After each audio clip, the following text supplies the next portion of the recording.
If you just arrived in the UK for your masters, you're a dependent, you're absolutely welcome to this beautiful country. My name is Temi Akimbo. I landed into the UK in September 2023 for my masters. I went to the University of Bradford where I did like masters in project management, and I happen to also love content creation, so I create content on YouTube as well as TikTok where I document my life since I got to this country. And you guys, this country can be a little bit tough. So today I put together tips for you to survive your first month in the UK, the things that you need to do, the steps that you need to take, and you don't necessarily need to follow this video step by step. If you can take 3 things or 4 things out of this video, and that's enough for you to have the perfect soft landing for your UK journey. Because let me tell you that this country is going to test, she's going to give you back, but at least you need to be ready. Now, without further ado, let's get into the video. But before we get into the video, could you please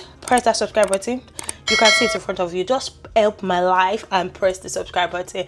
If you just did that, thank you so much. I do not take you for granted, and thank you for joining this beautiful family. Now, too much of yapping because I be talking a lot. Now let's get right into the video. I don't ever slow up, no I don't take shit. I got no love for the fakeness. If you wanna play tough and wanna hate this, I'll always show up. The first thing I'm going to need you to do is prove your immigration status. So back in 2023 when I came, I know that it was the BRP cards that you used to use, but the UK has scrapped that, right? They no longer use the BRP. Now they use the e-visa. You just need to go to a portal. I'll put the link of all the places you need to visit or the website you need to visit. Just register there. You can use your passport. You can use, since they no longer BRP, I think that it's just best that you use your passport to register it. And you basically can also use your phone to do all the registration. You have the e-visa status basically to show that you're a student, because let me tell you that that is going to be a very useful thing in basically all the things that you're going to do in this country. Which leads me to my point number 2: apply for your national insurance number. If you know that you have plans to work in the UK, right, to make money, because as a student you're only entitled to work 20 hours. Dependent, you have on limited hours to work, but that is your goal, your plan. Please register for your national insurance number. You're going to need it in basically everything. The employers that are going to employ you would ask for it. Your everything in this UK, you just need an identifier. I think that's what it's called. So your national insurance number is basically the identifier that you're going to use. I would also find the website. I can't remember how I registered, but I'll find the website and put it either in the video or in the description link. Register with your GP. Take advantage of the IHS that you paid for. One thing that a lot of people do not know that they're entitled to when coming to this country is the IHS fee that you've paid gives you access to your GP, gives you access to the medical care service in the UK. The only thing you don't have access to is like dental, I think nose, eyes, but depending, pregnant women have those access, but like students or like if you're not a mother, what you get access to is like normal medical care if you want to do checkups, which I think that you should also take advantage of because you paid for that. It's part of your IHS fee. So find the closest GP that is close to your house. You can always go on Google. If you Google the closest GP to me, it will bring a list of people. Register with them and have their number ready to hand. If you have any problem, call them at any point because you paid for the service. It's very easy, to be honest. Everything in the UK is done on the phone. You don't necessarily need to go anywhere to do that. If you can find the number, call them. They will direct you on the things that you need to do. Open a UK bank account. See, I cannot stress it enough. I know that when I first got into the country, a lot of people were telling me, oh, make sure you don't have more than 3 accounts or more than 4 accounts because it's going to affect your credit score or not. I think I'm going to link this number 4 to also say, I think that you should get a credit card. It's very useful because it will help you to build your credit, especially if that is your plan, basically. But yeah, I was talking about you getting a bank card, right? A bank account. For me, the bank that I use and I swear by is REVOLUT and HSBC. I've never had any problems with them. They don't stress my life. They're easy to do. The registration process is very simple. Again, orientation nights in school, orientation freshers week, all these banks are always there. If not, you can walk to any branch of your choice and just register with them. Just get a registration number. I think that all you just need is your passport, your letter from your university, or like your CAS. Yes, those are the things that I use to register with my bank. You get the bank account and you have that. With Revolut, when you register, because Revolut is like so think of Wema Bank, right? I'm thinking of Nigeria. It's like an online banking, right? So they don't have a physical office. Just go to their website, register there, and you can also getting cards in the UK. It's like so simple, so easy. So get your card there and just start to have that bank account. Another thing is, I would say that try to get your credit score up. I think that one thing that I did when I got to the UK was it took me a long time to get my credit up, right? But towards the end, I registered with Capital One. I got a credit card of £500, which was very useful. I mean, my credit score is not still so great, but I would recommend to you to get a credit card. It helps you, it helps your credit. Also, pay your bills. If you're trying to build your credits, right, pay every bill monthly. So like your phone bill, pay for that, which monthly, like I think direct debit, that's what it's called. So pay direct debit monthly. I think that it helps with your credit score and whatnot. I don't know much about credit, but those are the little things that I do to build my credit in this country. Get a local SIM card or an eSIM. To be honest, get a SIM card. When you went for the visa fee, especially if you're coming from Nigeria, I know that they gave you Lebara or they gave you gift card, but I promise you that I do not recommend any of those people. I used Lebara for my first year, right? But it did not help me build my credit score. And me, I'm all about building my credit score right now. Now I use EA. I swear by them. They're so easy. But there is a website that you can check the network that is good in your area, right? So if you check that website, you basically see all the providers that are good in your area. Try to get one that you can be paying like contracts, like monthly contract. Advantage of all your student discounts. Register with Students Being, register with Uni Days. There's so many advantages of being a student in this country. You will get discounts upon discount upon discount. So take advantage of that. Uni Days, I swear by. You will go to Tesco, you will go to Superdrug, you will go to Boots and get so many discounts just because you have this account, and you get to use that for 1 year. Another thing I would advise you, and another useful tip is when you're about to be done with uni, right? Uni Days will send you a re-register something. That email, try to use that again and use it for another year. I got the opportunity to use Uni Days for 2 years, and now it's done because it got done this month. But it was a useful tool that helped me. I got discounts almost everywhere. I did not make use of a lot of my student discount, but you see with the ones with Uni Days, I made use of it. Even transport, you will get a discount. There are so many advantages of being a student in this country. So make use of that experience or that opportunity that you have. Do not let it go. Take advantage of all the discounts that is provided to you as a student. Find an accommodation that is close to school. See, I cannot stress it enough. Your school cannot be in this place or cannot be in Kafansha and you're coming from Lekki, or your school cannot be in Ikeja and you're coming from Lekki. No, find an accommodation close to school. For instance, like I was in University of Bradford. My apartment was literally 5 minutes walk from my school, right? If there are student accommodation that you can use, if you're trying to get accommodation, the places that we recommend for you to get, you can use Zoopla, Amber Student, Right Move. Those are the ones that I can remember, right? And you get like cheap accommodation. Even your university also has accommodation. I think you get it as a discounted rate being a student.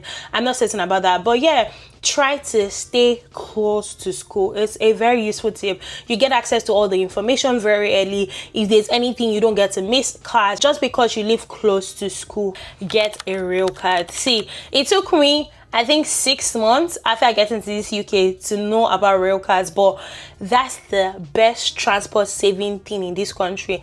Get a rail card, especially if you're going to use trains a lot, right? For me, because I studied University of Bradford, I didn't get lots of jobs in Bradford. I had to go to either Leeds, Wakefield, basically for jobs, right? And before I got my rail card, I was paying full price for that. But when you get a rail card, you get to save a lot of money. Get rail card. You can get it through TrainPal. You can get it through Rail. I think it's Trainline. Those two apps are the ones that I know. I would advise you to use TrainPal. The only reason why I would say to use TrainPal because TrainPal doesn't have like booking fees, when you book earlier. So yeah, I would say that TrainPal is better than Trainline in my own opinion because I use TrainPal. I use both of them. My rail card is on Trainline, but I book my ticket through TrainPal because it's just cheaper. But yeah, get the rail card. It saves you money. And also, if you're in a city that has like student passes for bus. Take advantages of that. There are day passes, there is weekly passes, and they are much cheaper because they give discounts to students. So like I said, make use of any discount that you can get as a student. It just helps your life, it helps you to save money, and it just makes your life easier, right? So you see that orientation, freshers week that they give you when you get to school. If you know what is good for you, try not to miss it. See, there's so many informations that you're going to get, that people that you're going to meet, communities that you're going to get to that will hold your hand throughout school. So if you can make it to your orientation week, make it to your freshers week, you also even get a lot of freebies, because lots of people would come. If it's not the banks, it's NHS. If it's not NHS, there are so many opportunities at that freshers week. So attend your freshers week, attend your orientation week. You get lots of information that will help you throughout your education. You get to know the systems better, and it just makes life easier for you. I found a great community through my orientation week in Bradford. Nonso was there with me. I got to meet a lot of amazing people just because of that, and it just helped me with building a good community that helped my life in Bradford. Informations that I needed to survive in the university or to survive in Bradford, I got those information just because I attended that freshers week and orientation week. So take advantage of that. Try to find a community in your school where you live on WhatsApp. Find a community to join. There's so many communities, especially when you go to university. There is Nigerian Student Society. If you're a Pakistani, there's a Pakistani society, Indian society. There's so many societies in school.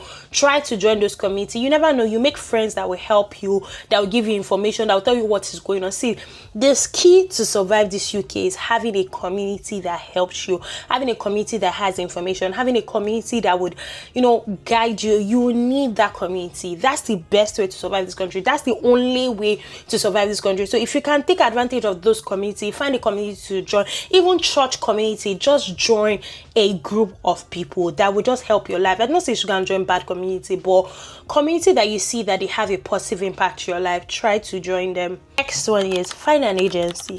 See, I think I made a lot of mistakes, which I think I'll make another video about the mistakes that I made when I got into the country. But I made a lot of mistakes, and the one that I would want you not to make is not registering with an agency. If you know that you want to work in care, find an agency to register with. That agency will help you to get a job. If you know you want to work with a school, see, I would say that the easiest job to get when you get to this country is the teaching one. I wish I knew about it like when I first got into the UK. I don't think I would have looked for any other job, because teaching is so easy to get. If you have your police certificates, you do your DBS, you put your CV together, get your references. It's so easy. And when I say register with an agency, I mean that because if you want to work, those are the people that will help you. It's easier to get a job with an agency than getting in with like a corporate company. Corporate company, yes, if that's your goal, you can actually do it. I believe that you can do anything that you set your mind to, right? But for the first 6 months, before you find your footing, find an agency to register with. There's so many agencies that you can register with. The best way I would say is, if you join a community, somebody will know somebody that will know an agency.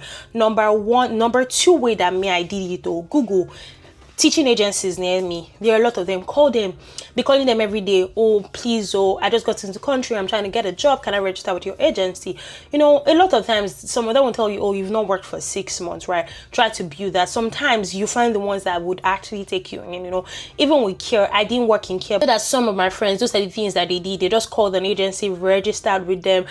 Even hospitality, there are agencies that you can register with. I registered with ARC Hospitality. ARC, oh my god, they were so useful. They used to have like race course, they used to have like waiting shifts, they used to have so many shifts. Register with them. I think there's another one called Adeco. I don't know if it's Adeco, right? But you know what, I'm going to put the list of all the agencies, hospitality agencies that I know that you can register with. They're all over. They're in West Yorkshire, they're in London. There's also another one that I know that you can even get jobs. Indeed Flex. Register with Indeed Flex as well. They always have jobs, right?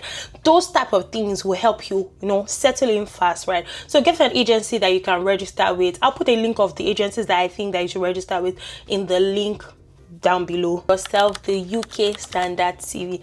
If your CV is still the Nigerian way, please don't do it. You would not get any job. Change your CV. That should even be the first thing that you do the week that you learn. Try to get the CV. Look for people that have done. See, there's so many. See, I believe that YouTube, TikTok, all the information that you need is there. Just get the template, make your CV UK worthy. And if you're just a student, you're trying to get, just make your CV 1-pager. Don't make it 2 pages, because you're probably either trying to get teaching jobs, you're trying to get like care jobs, you're trying to get customer service jobs. Don't stress yourself. Make your CV 1-pager, make it the standard UK CV size or template, like, and I promise you that it would help you in landing a job. But if you're still using Nigerian CV, it's not going to work. But yeah, guys, follow these steps, or you take 1, 2, 3, or 4 of this. I promise you that you would have a definite soft landing that you need in this country. The UK is not the easiest place, but if you take these steps and you just ask questions, see, I would say that the best thing about the UK is ask questions, be open to knowledge, be open to talking to people, and you will survive it. It's hard. The first 6 months at the hardest. Even the first year is going to be hard. I promise you, I've not still found my foot in this country. I'm still struggling, right? But I just know that at the end of the day, it's going to get better, right? So if you want to cry, because I cried a lot, but at the end of the day, it gets better. That's what I'm going to say. Yeah. So yeah, guys, these are the steps, the tips that I know that will be very useful to you. If you have more questions about being a student in the UK, or just the immigrant life in the UK, let me know in the comment section, and I'll be more than happy to answer those questions. And thank you guys so much for watching the video. I hope that these informations were very useful to you, and you took 1 or 2 lessons from this information. And on that note, I will see you guys in my next video. Please do not forget to like, share, subscribe, right? Share this video to somebody. It's going to be useful to them when they come to this country, or if they just landed. And happy UK, enjoy yourself. I'll see you guys in my next video. Bye, guys.